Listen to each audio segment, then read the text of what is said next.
Bismillahirrohmanirrohim. Assalamualaikum warahmatullahi wabarakatuh. Bapak Dani Muhtada, MPAPHD yang dirahmati Allah, para mahasiswa, mahasiswi, Magister Ilmu Hukum Universitas Negeri Semarang yang berbahagia. Semoga kita semuanya selalu diberikan kesehatan dan keberkahan. Perkenankan pada kesempatan ini saya nama Umu Mijarti bermaksud untuk mempresentasikan makalah dengan tema relasi hukum dan politik Undang-Undang Informasi dan Transaksi Elektronik. Fokus pembahasan Undang-Undang tentang ITE, ini undang-undang yang terbaru adalah Undang-Undang Nomor 19 Tahun 2019 tentang perubahan atas Undang-Undang Nomor 11 Tahun 2008, ini tentang informasi dan transaksi elektronik atau dikenal dengan Undang-Undang ITE. Undang-undang ini diundangkan pada hari Jumat tanggal 25 November 2016, masa pemerintahan Presiden Joko Widodo. Sedangkan Undang-Undang Nomor 11 Tahun 2008 ini tentang ITE atau informasi dan transaksi elektronik, ini terdiri dari 13 bab dan 54 pasal. Diundangkan pada 21 April 2008, masa pemerintahan Presiden Dr. Haji Susilo Bambang Yudhoyono. Jadi Undang-Undang ITE ini mengalami dua periodisasi masa pemerintahan, yaitu masa pemerintahan Joko Widodo dan masa pemerintahan Dr. Haji Susilo Bambang Yudhoyono. Pemanfaatan teknologi informasi dan transaksi elektronik ini dilaksanakan dengan tujuan yang pertama adalah mencerdaskan kehidupan bangsa sebagai bagian dari masyarakat informasi di dunia. Dengan kemajuan teknologi informasi dan transaksi elektronik, ini diharapkan bangsa Indonesia ini akan dengan mudah untuk mendapatkan ilmu pengetahuan melalui informasi yang ada. Kemudian yang kedua adalah mengembangkan perdagangan dan perekonomian nasional dalam rangka meningkatkan kesejahteraan masyarakat. Sudah diketahui bersama bahwa dengan adanya teknologi informasi dan transaksi elektronik ini banyak terjadi perdagangan melalui online atau yang dikenal dengan e-commerce. Itu akan sangat meningkatkan ekonomi masyarakat. Kemudian yang ketiga, meningkatkan efektivitas dan efisiensi pelayanan publik. Ini sekarang kita juga mengetahui bahwa pelayanan publik ini dengan menggunakan pelayanan online. Jadi tidak harus antri seperti dahulu, tetapi bisa dengan online dari rumah sudah bisa mendaftar misalnya. Kemudian yang keempat, membuka kesempatan seluas-luasnya kepada setiap orang untuk memajukan pemikiran dan kemampuan di bidang penggunaan dan pemanfaatan teknologi informasi seoptimal mungkin dan bertanggung jawab. Ini kita dengan mudah dapat mengakses ilmu pengetahuan, mengakses informasi ini dari kemajuan teknologi informasi. Kemudian selanjutnya adalah memberikan rasa aman, keadilan, dan kepastian hukum bagi pengguna dan penyelenggara teknologi informasi.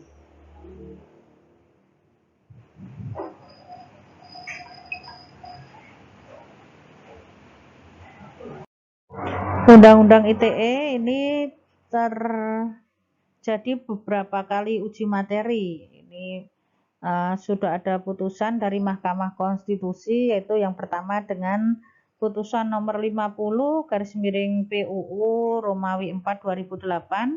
Ini yang pertama. Terus kemudian yang kedua adalah putusan nomor 2 PUU Romawi ke-7 2009. Kemudian yang ketiga putusan nomor 5 PUU Romawi 8 2010, dan yang terakhir yang keempat itu uji materi dengan putusan nomor 20 PUU 14 Romawi tahun 2016. Berdasarkan putusan Mahkamah Konstitusi nomor 50 tahun 2008 dan nomor 2 tahun 2009, tindak pidana penghinaan dan pencemaran nama baik dalam bidang informasi dan transaksi elektronik ini bukan semata-mata sebagai tindak pidana umum, melainkan sebagai delik aduan. Penegasan mengenai delik aduan dimaksudkan agar selaras dengan asas kepastian hukum dan rasa keadilan masyarakat. Jadi yang merasa terhina atau dicemarkan nama baiknya ini yang bisa melakukan pengaduan ke dalam ranah pidana. Berdasarkan putusan Mahkamah Konstitusi nomor 5 tahun 2010, ini Mahkamah Konstitusi berpendapat bahwa kegiatan dan kewenangan penyadapan merupakan hal yang sangat sensitif karena di satu sisi merupakan pembatasan hak asasi manusia, tetapi di sisi lain memiliki aspek kepentingan hukum atau yuridis, misalnya saja dalam tindak pidana korupsi atau yang terkenal dengan tindak pidana extraordinary, kemudian tindak pidana money laundering. Ini sangat dibutuhkan untuk pembuktian, itu kadang penyidik juga melakukan penyadapan. Oleh karena itu, pengaturan atau regulasi mengenai legalitas penyadapan harus dibentuk dengan formulasi secara tepat, yaitu sesuai dengan Undang-Undang Dasar Negara Republik Indonesia tahun 1945.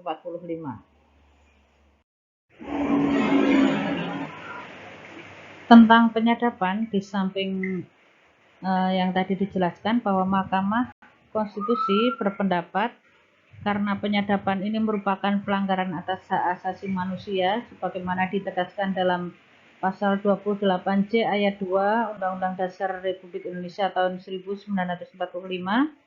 Namun di sisi lain untuk kepentingan yuridis, misalnya saja untuk tindak pidana korupsi, kemudian untuk tindak pidana pencucian uang, ini sangat wajar dan sudah sepatutnya jika negara ingin menyimpangi hak privasi warga negara tersebut. Namun negara harus membentuk undang-undang ini dengan serius, bentuknya undang-undang, bukan hanya dengan peraturan pemerintah.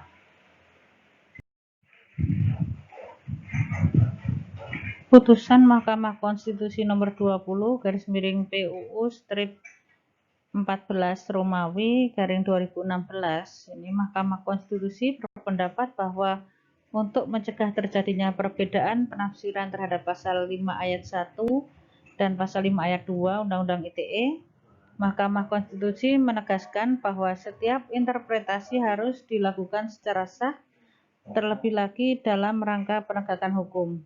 Oleh karena itu, Mahkamah Konstitusi dalam amar putusannya menambahkan kata atau frase khususnya terhadap frase informasi elektronik dan atau dokumen elektronik agar tidak terjadi penafsiran bahwa putusan tersebut akan mempersempit makna dan arti yang terdapat di dalam pasal 5 ayat 1 dan ayat 2 Undang-Undang ITE.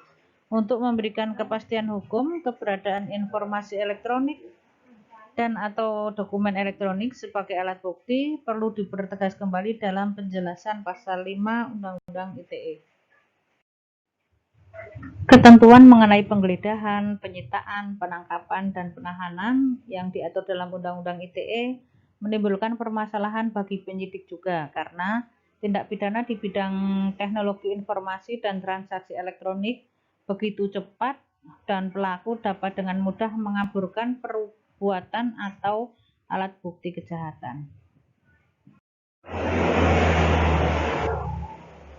Dalam rangka melindungi kepentingan umum dari segala jenis gangguan sebagai akibat penyalahgunaan informasi elektronik dan transaksi elektronik, diperlukan penegasan peran pemerintah dalam mencegah penyebarluasan konten ilegal. Ini misalnya berita-berita hoaks, kemudian berita yang membahayakan kesatuan dan persatuan, kemudian berbau sara, kekerasan, kemudian pornografi dan asusila.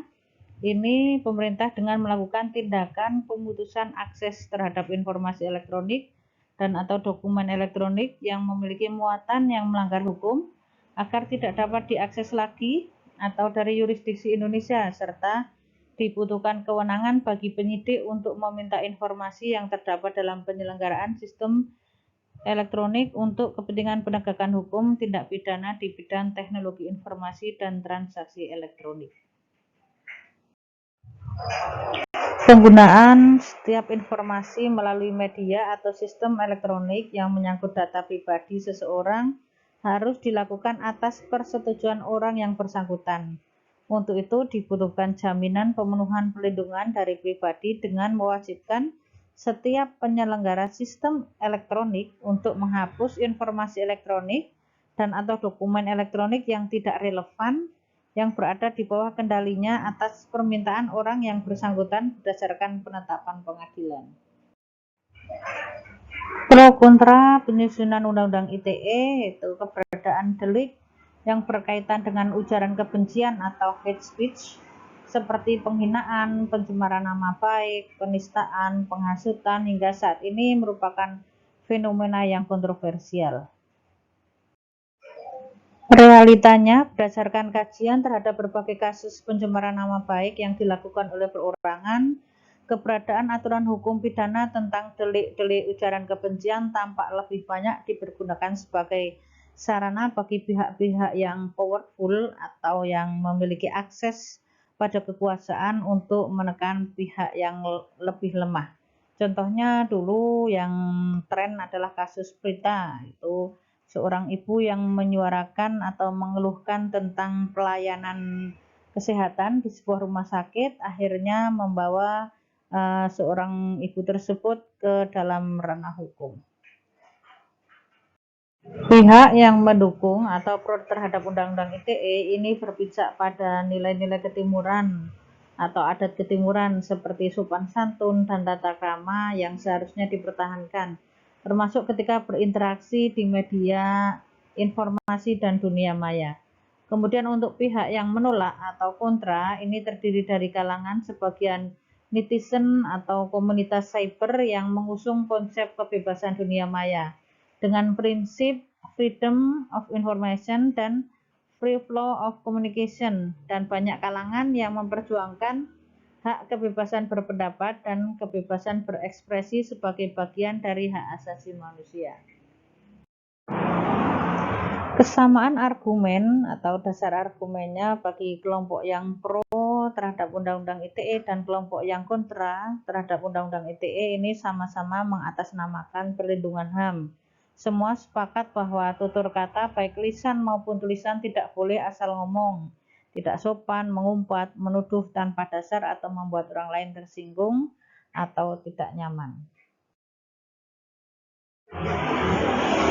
Pihak-pihak yang terlibat untuk kelompok yang pro terhadap Undang-Undang ITE yaitu kelompok pemerintah, kemudian masyarakat dengan paradigma adat ketimuran, kemudian untuk kelompok yang kontra terhadap Undang-Undang ITE yaitu kelompok NGO atau LSM atau masyarakat dengan paradigma kebebasan untuk menyampaikan pendapat di depan umum. Demikian paparan dari saya dari awal sampai akhir. Apabila ada kekurangan dan kesalahan, saya mohon maaf yang sebesar-besarnya. Mohon saran, masukan, dan kritik untuk kebaikan buat saya. Terima kasih. Akhirul kalam, billahi taufiq wal hidayah. Assalamualaikum warahmatullahi wabarakatuh.